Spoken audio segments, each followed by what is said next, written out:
Sober Orange Couch. I am Rory T, and as always, I am back and more sober than yesterday.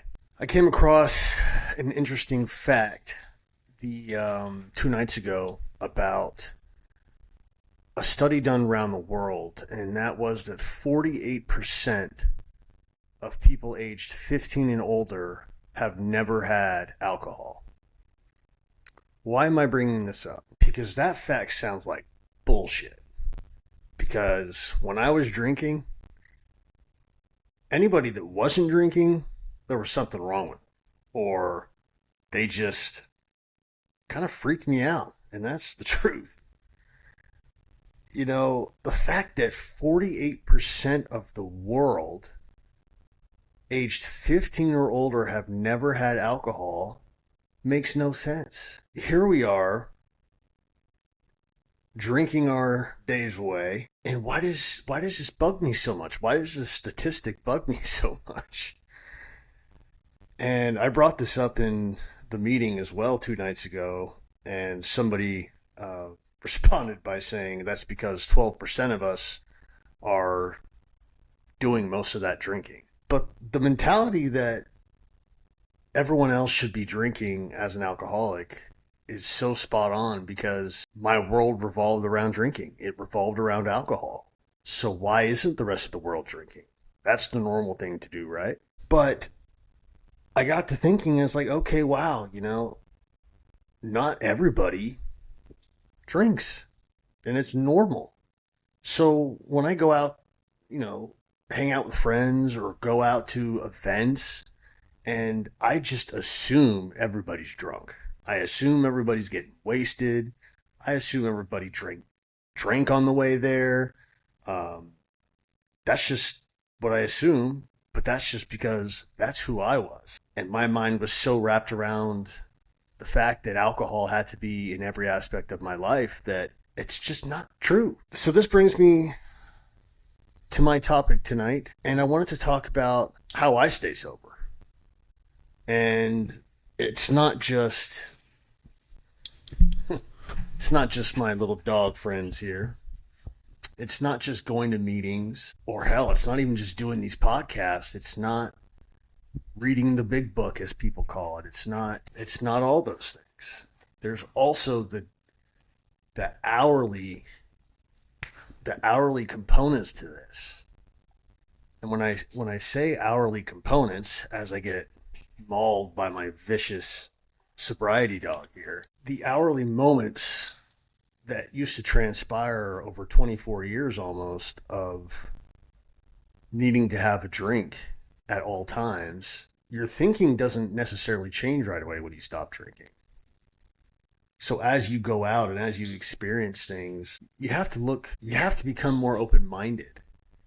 It's so difficult to comprehend that at first as recovering alcoholics. But now when I go out, it still crosses my mind. Oh, it would be great to be here to have a drink. It'd be great to go sit by the pool and have a drink. And then you look around and sure, you see some people drinking, but you see a lot of people not. And those are those things that I focus on now. It's kind of like the Tesla Cybertruck, right? No one was talking about these Cybertrucks until you saw one. And now that I've seen one, I feel like every day I'm seeing one of these things.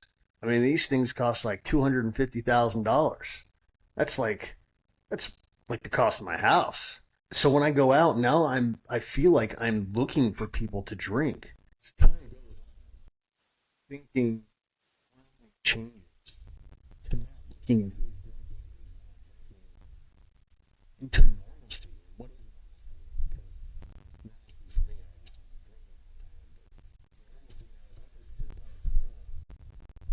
People and not be concerned about not having a drink, because that was one of the hardest parts to staying sober in early recovery, is feeling out of place. But I'm not out of place. I'm in the same place, just sober. Remembering, driving legally, I might add. I was asked by my sponsor, what's one thing that would happen that would make Rory drink? And I talked about the passing of my parents. Now, I'm very fortunate. Both my parents are still alive and healthy. For some reason, I keep thinking that in the back of my mind, if one of my parents were to pass, that would be an excuse to drink. That would be an excuse to throw away everything I've learned, everything I've built around sobriety. And through talking with my sponsor, a very straightforward conversation, because the question then is why? Why do I need to resort to drinking? I know exactly what happens. It's no longer, I can no longer use drinking as an excuse to run away from what's happening around me. It is so easy to forget everything we learn in sobriety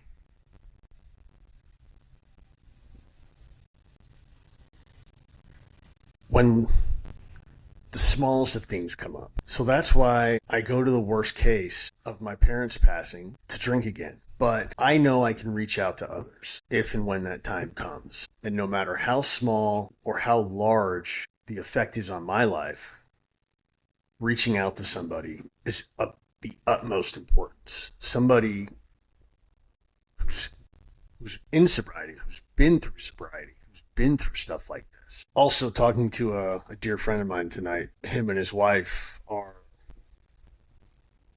going something that I hope I never have to go through. They're waiting for a biopsy result. And, you know, I've checked in with him every day because I can only imagine what that's like, the waiting. And they've been waiting for quite a few days now, and they're hopefully going to hear back tomorrow or Tuesday, and praying for good results. Now, my friend is not a drinker. And when I say not a drinker, he will occasionally have one drink or two drinks a year, which for all of us alcoholics out there, who the fuck does that? That doesn't make any sense. I know I've said this before, but what's the fucking point of just one or two a year? That is crazy talk. But I found myself, for some reason or another, for one reason or another, telling him not to pick up the bottle because it's so easy to do so, to get through this kind of stuff. You know, he said to me that he appreciated the kind words, and obviously he wouldn't do that. He thanked me and said, he totally understands that, obviously he wouldn't pick up the bottle. That's just not his personality. But for so many of us, it is. And when we go through little negativity or in our lives, or just something that gets our mind off track, the first instinct is to pick up the bottle. My first instinct was to tell him not to pick up the bottle, which obviously is great in my realm of thinking from where it was, but it just goes to show you where my mind still is. Yes, it's on the right track to thinking properly when it comes to alcohol, but when he told me that news, the first thought I had was, oh, I hope he doesn't drink, because that's what I would have done.